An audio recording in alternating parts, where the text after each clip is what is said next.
Brought to you by TechnoSpark 20 series smartphones. I'm superhuman.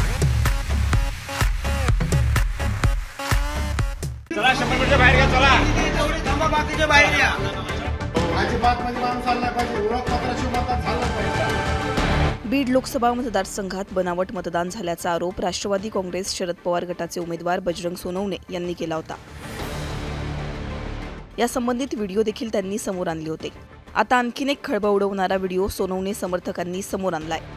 या व्हिडिओमध्ये मतदान यंत्राच्या बाजूलाच पंकजा मुंडे यांच्या संदर्भातील मजकूर चिटकवण्यात आल्याचं पाहायला मिळतंय। बजरंग सोनवणे समर्थकांनी परळी शहरातील हा व्हिडिओ व्हायरल केलाय। या व्हिडिओत आकाशात फिरतो पक्षाचा थवा, बीड जिल्ह्यातच नव्हे तर दिल्लीत सुद्धा असणार पंकजाताईंची हवा असा मजकूर या व्हिडिओमध्ये मतदान यंत्राच्या बाजूला चिटकवण्यात आलाय। सोनवणे समर्थकांनी आता हे नवीन व्हिडिओ समोर आणल्यानंतर निवडणूक आयोग काय कारवाई करतं हे पाहणं महत्त्वाचं असणार आहे।